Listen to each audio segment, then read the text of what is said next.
Hello friend, स्वागत है आपका हमारे चैनल फार्मासिस्ट एक्टिवेशन 1155 में। आज हम डिस्कस करेंगे अपने बी फॉर्म 5th सेमेस्टर में इंडस्ट्रियल फार्मेसी फर्स्ट सब्जेक्ट, जिसमें हमारा टॉपिक रहेगा भाई बहुत पुराना जाना पहचाना आइसोटोनिक सॉल्यूशन के बारे में।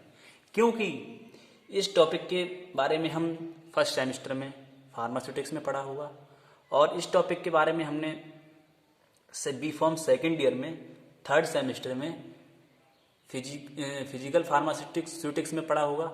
और लगभग जहाँ तक है इस टॉपिक को हम आज चौथी बार पढ़ रहे हैं, जहाँ तक मुझे पता है। ठीक है, तो बेसिकली इस टॉपिक को हम चौथी बार अपना यहाँ तक मतलब डिस्कस करेंगे और हमारे लिए चौथी बार पढ़ने के लिए मिल रहा है B pharm third year students के लिए, जो कि बी फॉर्म 5th सेमेस्टर में है उनके लिए। ठीक है, तो आइसोटोनिक सॉल्यूशन हमारे क्या होते हैं उसके बारे में हम समझेंगे बहुत ही अच्छे से। और उसके लिए सॉल्यूशन को आइसोटोनिक रखने के लिए हम अपने कैलकुलेशन मेथड जो हमारे टोनिसिटी है वो एडजस्ट रहे, उसका मेथड उसके बारे में कई सारे मेथड हैं, उनके बारे में हम डिटेल में इस वीडियो में देखेंगे। बहुत ही आसान तरीके से इसके लिए हम समझने की कोशिश करेंगे। हमारा नाम है सीरेन सिंह, आप लोगों से हमारी रिक्वेस्ट है प्लीज़ अभी तक यदि आपने हमारे चैनल को सब्सक्राइब नहीं किया तो प्लीज़ सब्सक्राइब करें, अपने दोस्तों के साथ वीडियो को शेयर करें और लाइक करें। ठीक है, आइसोटोनिक सॉल्यूशन हम समझते हैं क्या होता है।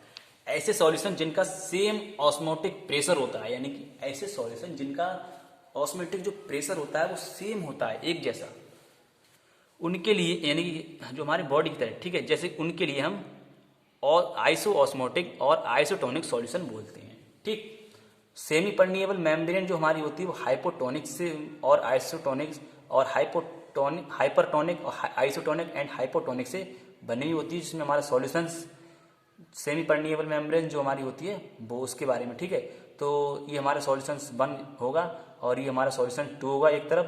तो दोनों का जो आइसोटोनिसिटी यानी कि जो टोनिसिटी का जो फिनोमेना होगा वो सेम होगा और उसका जो दोनों का प्रेशर सेम होगा, तो इस चीज़ को हम आइसो ऑस्मोटिक और आइसोटोनिक सॉल्यूशन बोलेंगे। ठीक, तो यदि जो रेड ब्लड सेल्स हमारी आरबीसीज जो होती हैं वो कांटेक्ट में आती हैं विद आइसोटोनिक सॉल्यूशन के, तो विद ब्लड प्लाज्मा के, तो आरबीसी जो हमारी होती हैं वो नाइदर स्वेल होती हैं और शेरिंग होती हैं।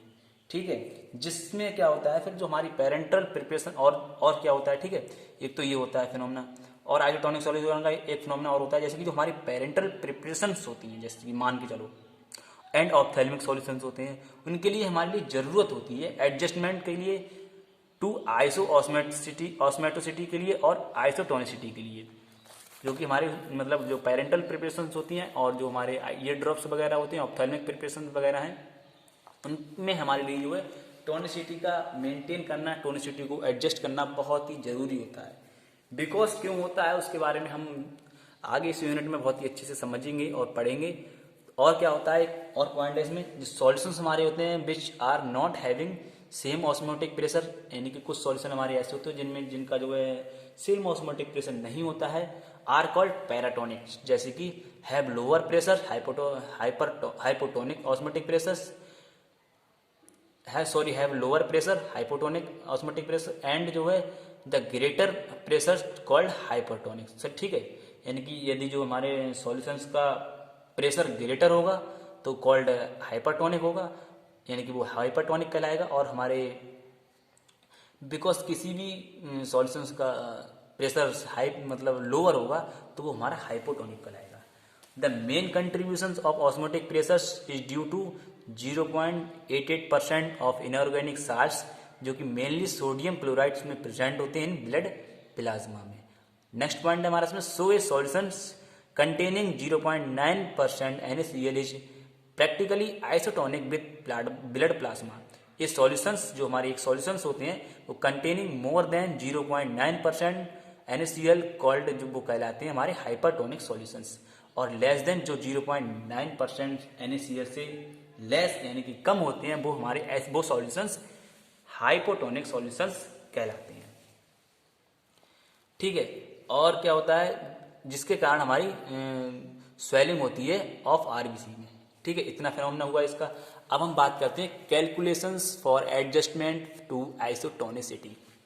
ठीक, यानी कि बहुत ही पुराना हमारा टॉपिक है और एग्जाम में यदि 10 नंबर में आ जाए बी फॉर्म 5th सेमेस्टर में इंडस्ट्रियल फार्मेसी में तो इतना मजा आ जाएगा। एक बार को सभी बच्चे मुझे उम्मीद करता हूँ हलवा है ये टॉपिक, ठीक है, बहुत ही मस्त टॉपिक है।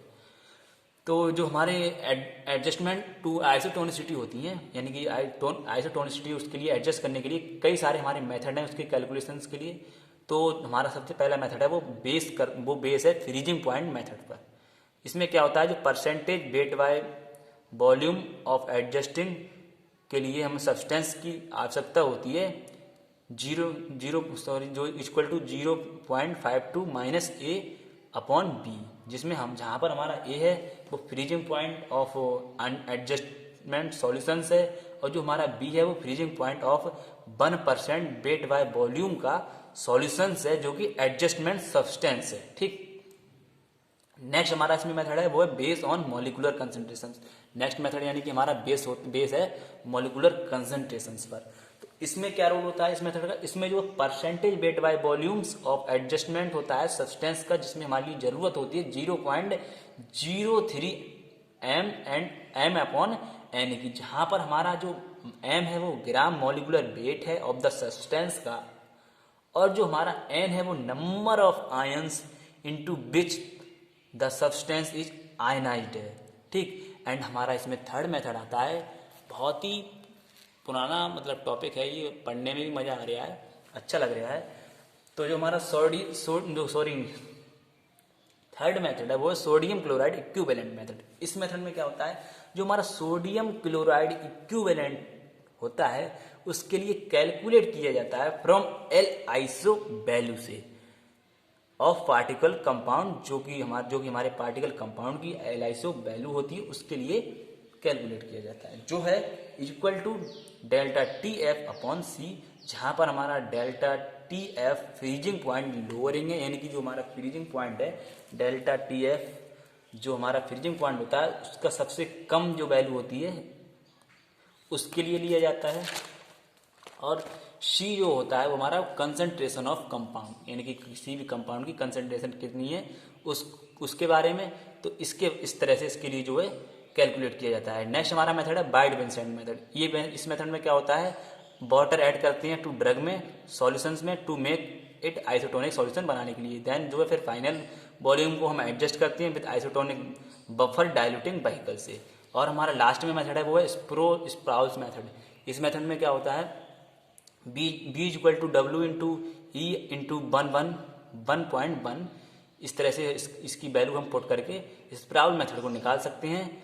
और जो हमारा जहाँ पर जो डब्ल्यू है वो वेट ऑफ द ड्रग है इन 1% सॉल्यूशंस का, और ई हमारा NaCl इक्विवेलेंट की वैल्यू है, ठीक है, और बी है हमारी वॉल्यूम ऑफ आइसोटोनिक सॉल्यूशन की वैल्यू। और हमारे लास्ट में इस टॉपिक में बात करते हैं इंपोर्टेंस ऑफ आइसोटोनिसिटी, यानी कि जो हमारी आइसोटोनिसिटी होती है उसकी कुछ इंपोर्टेंस होती है, उसकी कुछ मतलब जरूरी मतलब बातें हैं जो हमें ध्यान रखनी चाहिए।